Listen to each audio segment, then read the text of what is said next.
Next हमारे पास है बेटा काइंड्स ऑफ कॉन्ट्रैक्ट में या क्लासिफिकेशन ऑफ कॉन्ट्रैक्ट में कि हम लोग फॉर्मेशन के लिहाज से कॉन्ट्रैक्ट को कितनी तरह से क्लासिफाई कर सकते हैं, कितनी उसकी काइंड्स कह सकते हैं हम हैं अकॉर्डिंग टू फॉर्मेशन। फॉर्मेशन के लिहाज से बच्चे कॉन्ट्रैक्ट हो सकता है दो तरह का, या तो इम्प्लाइड कॉन्ट्रैक्ट होगा या एक्सप्रेस होगा, या इम्प्लाइड होगा या कोजाई कॉन्ट्रैक्ट होगा। ठीक है, ये डिफरेंट काइंड्स हैं हमारे पास इसकी फॉर्मेशन के लिहाज से। अब देखते हैं वन बाय वन क्या है ये टाइप। नंबर वन पे हमारे पास बेटा आ जाता है एक्सप्रेस कॉन्ट्रैक्ट। एक्सप्रेस, अब नाम से ही पता चल रहा है ऐसा कॉन्ट्रैक्ट जिसको बकायदा आपने एक्सप्रेस करके, express by words, express by written, मतलब वर्बली और ऑरली, रिटन फॉर्म में या ओरल फॉर्म में आप एक दो पार्टीज आपस में, दो डिफरेंट पार्टीज आपस में एग्रीमेंट कर सकती हैं। इट कैन बी वर्बल और it can be in written form.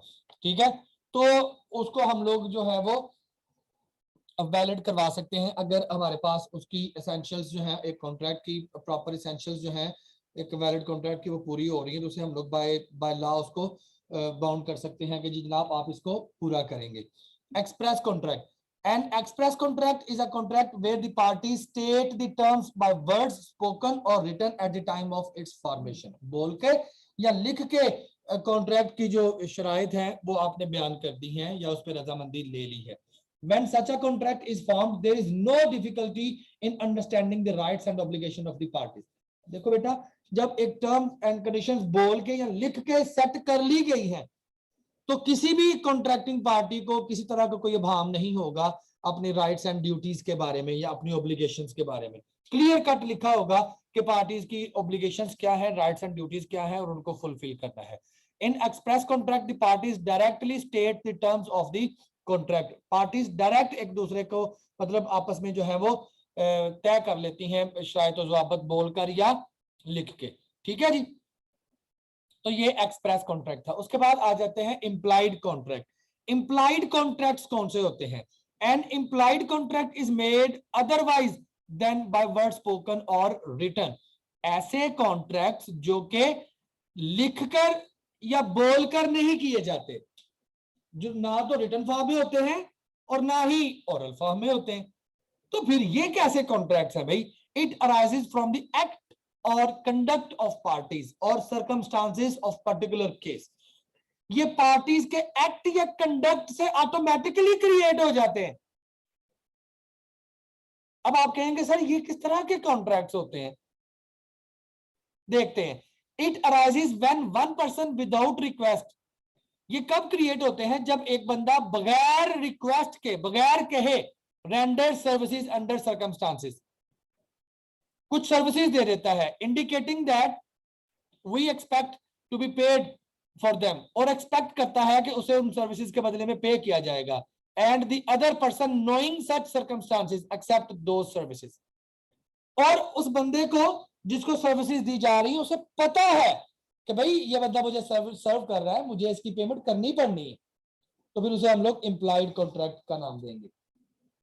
एक बड़ी आसान सी एग्जांपल देता हूं। आप बस स्टैंड पे खड़े थे, बस स्टैंड पे खड़े थे या मार्केट में खड़े थे आप, एक छोटा सा बच्चा जो कि जूते पॉलिश करता है उसने आके आपको आपके जूते पॉलिश करने शुरू कर दिए।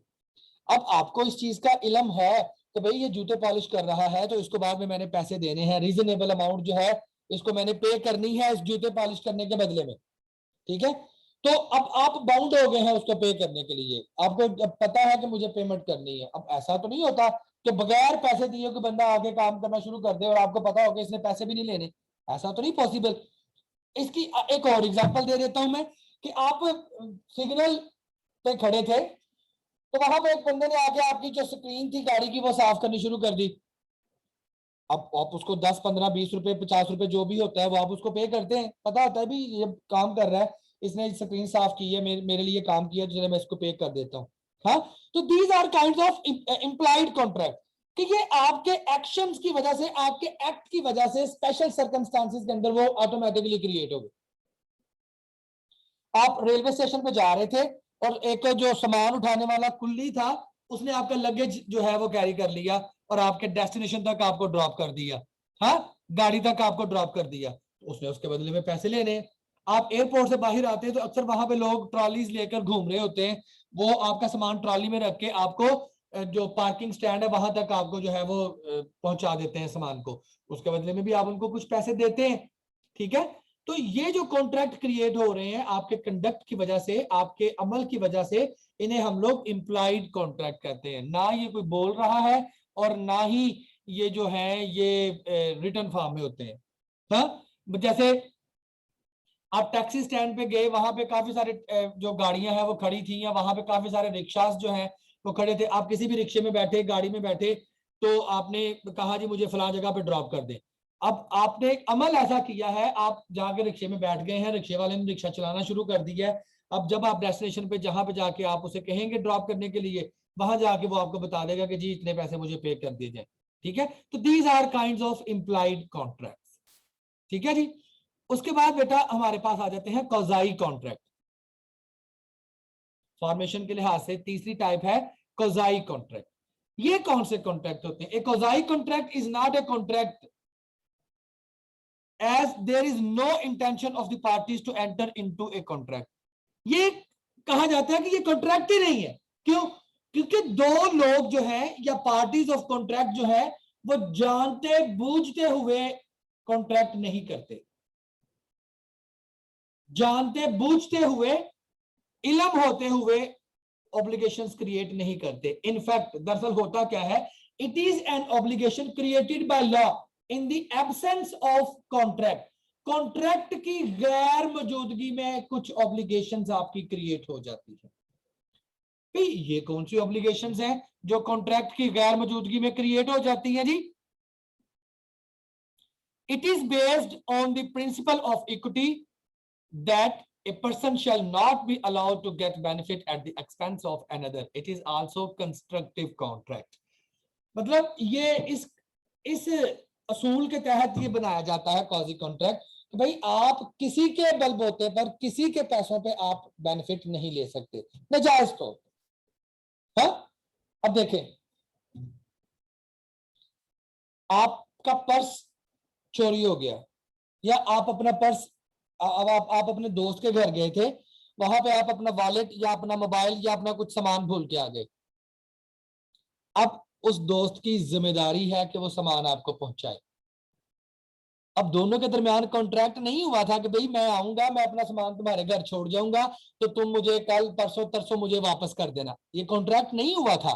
Contract in absence of contract, अब आपका दोस्त जो है वो लीगली बाउंड हो गया है, उसकी ऑब्लिगेशन क्रिएट हो गई है कि वो आपको वो सामान आपका रिटर्न करे। है? इसी तरह से हम लोग इसको एक और एग्जांपल में भी इसको डिस्कस कर लेते हैं।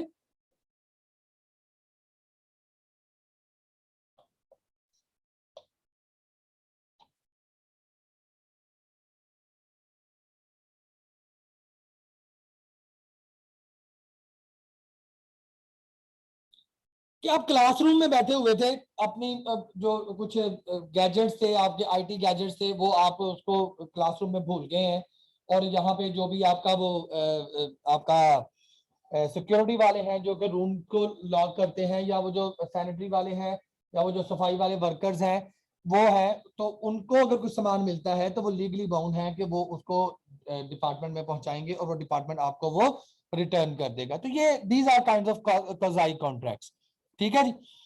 उसके बाद आ जाते हैं परफॉर्मेंस के लिहाज से। अब परफॉर्मेंस के लिहाज से एक कॉन्ट्रैक्ट कितनी तरह का हो सकता है बेटा? जब परफॉर्मेंस को लेकर हम लोग कॉन्ट्रैक्ट को क्लासिफाई करेंगे तो परफॉर्मेंस के लिहाज से दो तरह के कॉन्ट्रैक्ट्स होते हैं, executive contract and executory contract.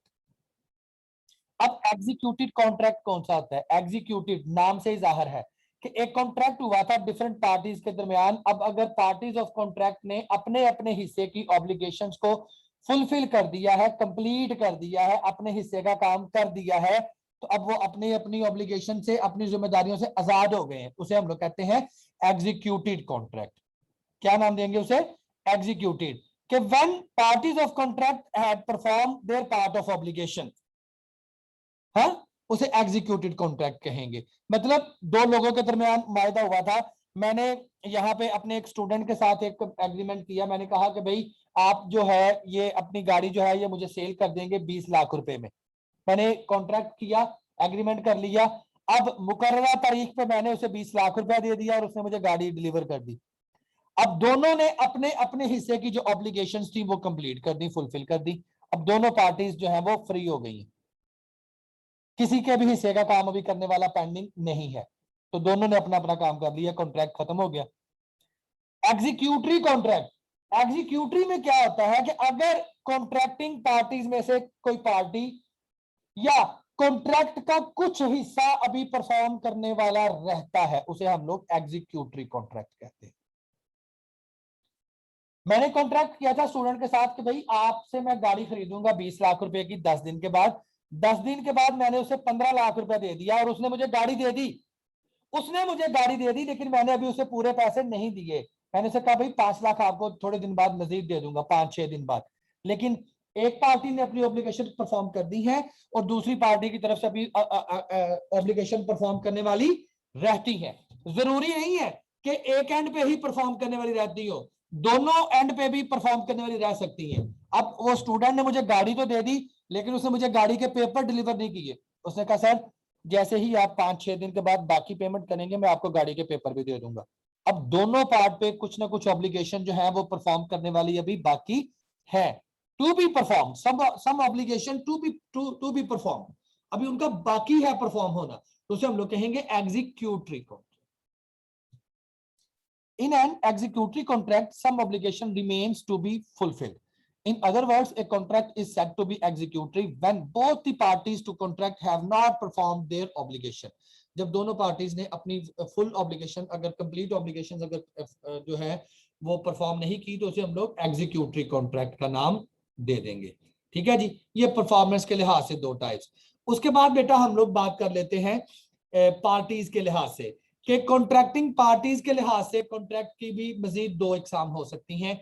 एक किस्म है यूनिलेटरल कॉन्ट्रैक्ट की और एक है बायलेटरल कॉन्ट्रैक्ट।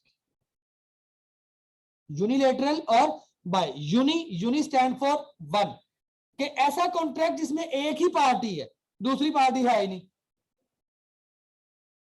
उसे यूनिलेटरल कॉन्ट्रैक्ट कहेंगे। और बायलेटरल जिसमें दो पार्टीज आपस में जो टर्म्स एंड कंडीशंस हैं वो सेट करती हैं, उसे हम लोग बायलेटरल कॉन्ट्रैक्ट कहते हैं।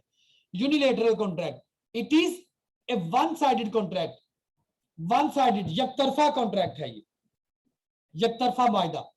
It is a contract where one party has to perform his promise, एक पार्टी को अपना प्रॉमिस परफॉर्म करना होता है। In such a contract promise by one party is exchange for an act by the other party. एक party का जो promise है वो दूसरे के अमल से एक्सचेंज किया जाता है। ठीक है, after the formation of unilateral contract, unilateral contract की फॉर्मेशन के बाद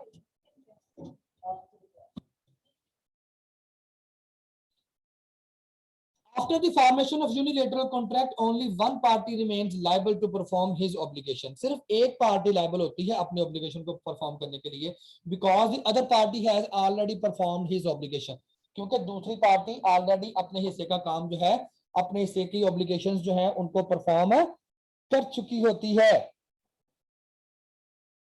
इसकी बिल्कुल एग्जांपल वही ले लेंगे आप कि यहाँ पे अब देखें कि एक ऐलान कर दिया जाता है, मेरा कुछ सामान रास्ते में गिर गया था, मैंने ऐलान कर दिया अखबार में, न्यूज़पेपर में, रक्शे पे ऐलान कर दिया, मैंने मस्जिदों में, जहां जहां भी ऐलान किया जा सकता था मैंने पोस्टर छपवा के लगा दिए कि भाई मेरा कुछ सामान चोरी हुआ है, जो गिर गया है, मिसप्लेस हो गया है, गुम गया है, जो बंदा मुझे वो सामान पहुंचाएगा उसे इतना इनाम दिया जाएगा। अब एक पर्सन ने अनाउंस कर दिया, अब जिसको सामान मिलता है वो बाउंड है, वो सामान उसको पहुंचाएगा, और अपना जब वो सामान पहुंचा देगा, अपने हिस्से का काम उसने कर दिया, अब दूसरा बंदा ऑटोमेटिकली उसको पे कर देगा, वो बाउंड है अपनी पेमेंट करने के लिए। ठीक है, इसी तरह से कि जैसे अब अगर आप क्लास में अपना कुछ सामान भूल गए थे, तो आपके वो जो सिक्योरिटी वाले हैं वो बाउंड है वो सामान आपको वापस रिटर्न करने में, कि एक पर्सन जो है वो सिर्फ एक पर्सन ही बाउंड है अपने प्रॉमिस को पूरा करने के लिए, दूसरा बाउंड नहीं है। अब आप कहेंगे कि सर वो जो चोरी वाला सामान, आपका सामान गुम हुआ था, अब हो सकता है कि उस सामान की मालियत ज्यादा हो, अगला बंदा मुझे वापस ही ना करे, वो कहे इनाम मैंने क्या करना लेके, मैं ये सामान ही रख लेता हूँ, मेरे लिए यही कीमती है। ठीक है, तो एक पार्टी अपने हिस्से का काम परफॉर्म कर चुकी होती है, लेकिन दूसरे पार्टी को भी परफॉर्म करना होता है। ठीक है, मतलब कि एक ही पार्टी बाय लॉ बाउंड होती है उसको परफॉर्म करने के लिए, उसे हम लोग यूनिलेटरल कॉन्ट्रैक्ट कहते हैं। और bilateral contract it is known as two sided contract. In this contract the obligation is outstanding on part of both the parties. दोनों पार्टीज को अपने अपने हिस्से का काम अभी परफॉर्म करने वाला होता है। In other words, in bilateral contract both the parties have yet to perform their obligations। ठीक है जी। ले स्टूडेंट्स, यहां तक का था हमारा आज का लेक्चर, जो कि खत्म हो चुका है।